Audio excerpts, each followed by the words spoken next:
Isaiah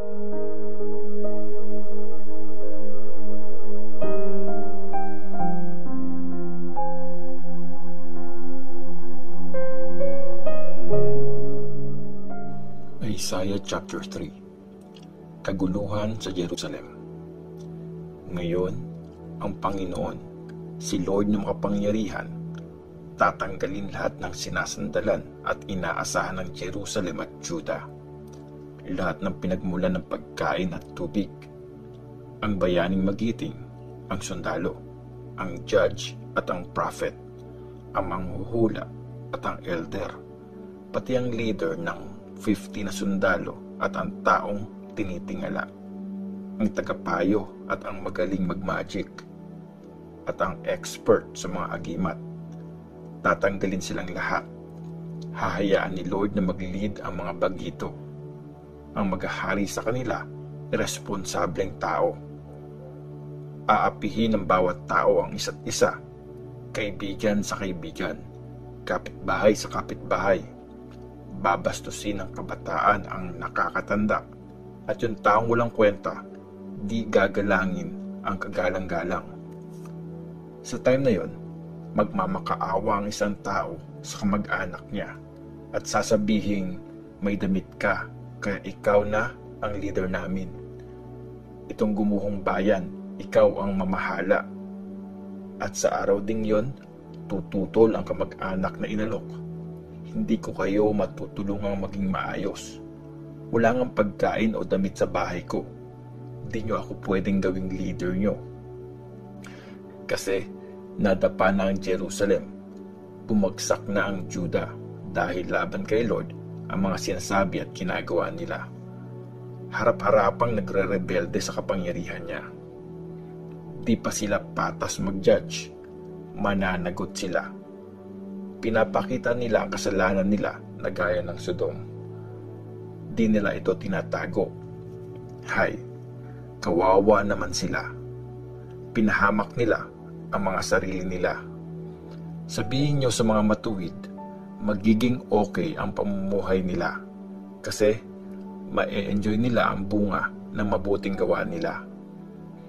Hay, kawawa ang masasama. Magdurusa sila. Kasi babalik sa kanila yung kasamaang ginawa nila sa iba.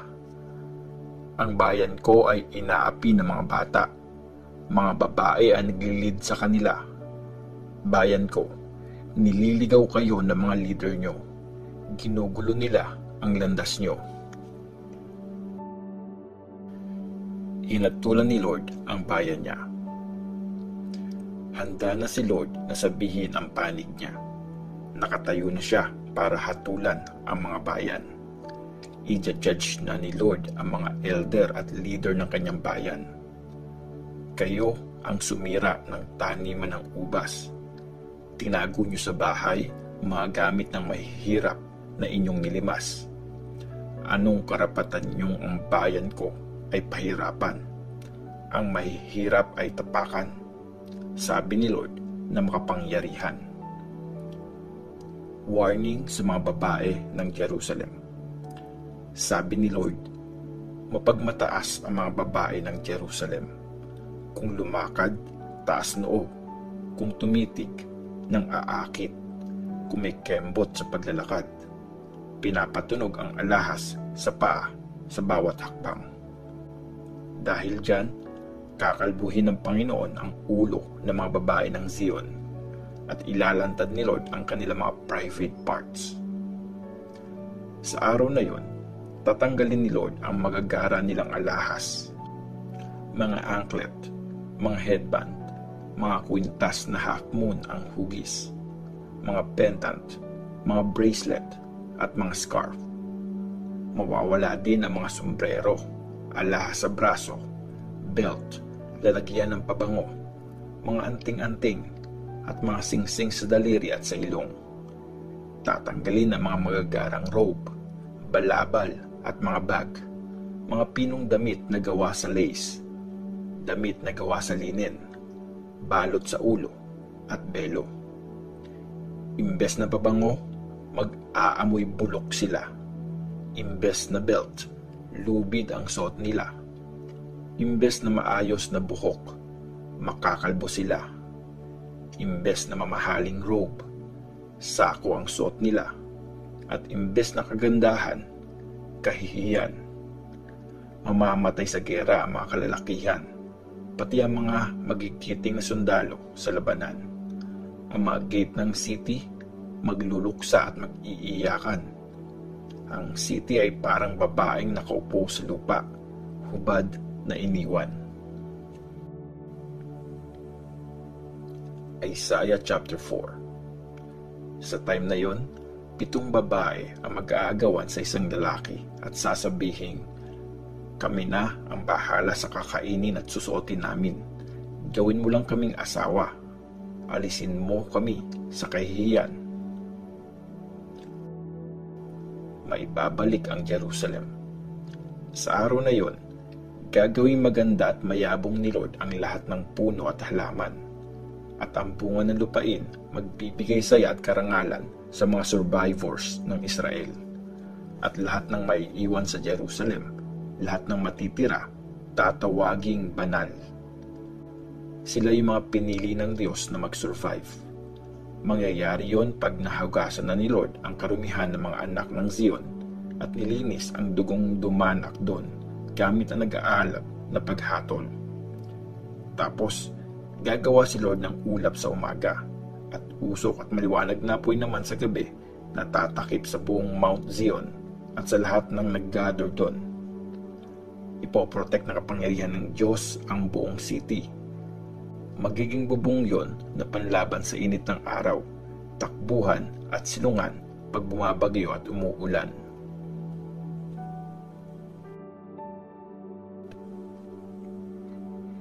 Isaiah chapter 5. Kanta tungkol sa ubasan. Hayaan akong kumanta para sa kaibigan ko. Isang love song tungkol sa ubasan niya. Ang kaibigan ko, may ubasan siya na nasa hill. Lupa nun ay mataba. Binungkal niya ang lupa at tinanggalan ng mga bato. Nagtanim siya ng mga magagandang ubas dito. Nagtayo siya ng tower para bantayan ito. Naghukay din siya ng pagpipigaan nito.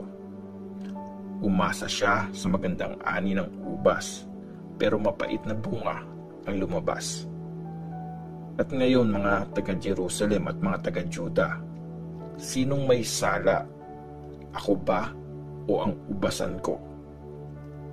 Ano pa bang pwedeng gawin sa aking ubasan na di ko nagawa? Nung umasa akong may magandang bunga, bakit ang lumabas mapait? At ngayon, sasabihin ko sa inyo kung anong gagawin ko sa ubasan ko. Tatanggalin ko ang harang nito. Makakain ito ng mga wild na hayop. Gigibain ko ang mga pader nito. Tatapak-tapakan na lang ito. Papabayaan ko ang ubasan.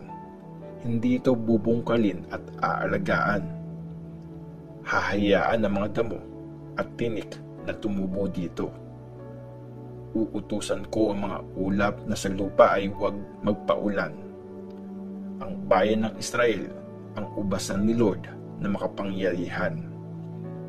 Ang mga taga-Juda, ang tanimang kinatutuwaan niya.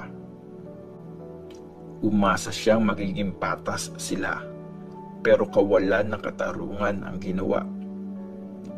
Inasahan niyang gagawa sila ng tama, pero iyak ng biktima ang narinig niya. Mga masasamang ginagawa ng tao. Kawawa kayong bili ng bahay, mga nagpapadami ng bukid, hanggang sa wala nang mabili, at kayo na lang ang naiwang nakatira sa gitna ng lupain. Madiing sinabi sa akin ni Lord na makapangyarihan, siguradong maraming bahay ang masisira, malalaki at magagandang bahay, walang nakatira. Mga ubasan sa 2 ektarya, 5 galong alak lang ang magagawa. Sa 10 malaking lalagyan na itatanim, 1 kaban lang ang aanihin. Kawawa kayong maagang gumigising, Umagang-umaga, nagpapakalasing. Umaabot pa ng gabi ang kanilang inuman. May mga harp at lyre, tambourine, flute at wine pa sa mga piyesta nila. Pero wala silang pakialam sa mga ginawa ni Lord. Walang halaga sa kanila ang mga create niya. Dahil doon, sa ibang bansa itatapon ang bayan ng Diyos kasi wala silang alam. Yung mga tinitingalang tao mamamatay sa gutom at ang karamihan uhaw na uhaw. Kaya natatakam ang mundo ng mga patay. Binuka ng malaki ang bunganga nito. Mga tinitingala at iba pang mga tao kanyang lulunukin. Ang mga maingay at nagsa-celebrate dahil sa bayan kasama din. Lahat ay ibababa. Ang mga tao ay mapapahiya. Pababagsakin ang mga mapagmataas. Pero itataas si Lord ng makapangyarihan dahil sa pagiging makatarungan. At sa pagiging matuwid ng banal na Diyos, ipapakita niya na banal siya. At ang mga tupa ay makakakain ng damo. Mga batang tupa at kambing magsisikain sa wasak na lupain. Kawawa kayo mga di makawala sa kasalanan dahil nakatali kayo sa kasinungalingan. Kayo mga hila-hila ang kasalanan na parang kariton. Sinasabi nyo, sige, magmadali ang banal na Diyos ng Israel. Bilisan niyang kumilos para makita natin ang gagawin niya. Tuparin agad niya ang mga gusto niya. Gawin niya agad para malaman natin. Kawawa kayo nagsasabing masama ang mabuti at mabuti ang masama. Ginagawa niyong dilim ang liwanag at liwanag ang dilim. Sinasabi niyong mapait ang matamis at matamis ang mapait. Kawawa kayong mga tingin sa sarili ay matalino, magagaling sa sariling paningin. Kawawa kayong mga magaling lumaklak, kayong malalakas tumagay ng mga tinimplang alak, kayong mga nagpapalaya ng mga sala dahil nasuhulan, tinatanggal ang karapatan ng mga walang kasalanan. Kaya ngayon, gaya ng pagtupok ng apoy sa dayami at gaya ng pagkaubos ng tuyong damo sa tindi ng apoy, ang mga ugat nyo ay mabubulok at ang mga bunga nyo ay tatangayin na parang alikabok. Dahil tumalikod kayo sa mga kautusan ni Lord na makapangyarihan, binaliwala nyo ang salita ng banal ng Diyos ng Israel. Kaya nagalit si Lord sa kanyang bayan. Hinanda ang kamay niya para sila ay parusahan, at ang mga bundok ay nayanig. Naiwan ang mga bangkay na parang basura. Sa gitna ng mga kalye, ito ay nagkalat, pero di nawala ang galit niya. Handa pa rin ang kamay niyang parusahan sila. Magbibigay ng signal si Lord sa mga tagamalayong bayan. Magtatawag siya sa dulo ng mundo at darating sila mabilis pa sa 4:00. Wala sa kanilang mapapagod, walang matitisod, walang iidlip o matutulog, walang belt ang maluwang, walang tali ng sandals ang masisira. Matalim ang arrows nila, handa lahat ng pana. Parang bato ang paa ng mga kabayo nila at gaya ng ipo-ipo kung umikot ang gulong ng kanilang mga chariots. Yung ungol ng mga sundalo parang mga layon. Malakas mag-roar, umaangil at nanakmal ang biktima nila. Tinatangay nila at di maliligtas ng iba. Uungol sila sa araw na yon na parang nagwawalang dagat. At kung lupa naman ang titingnan, heto, kadiliman at kalungkutan. Ang liwanag nito nabalutan ng mga ulap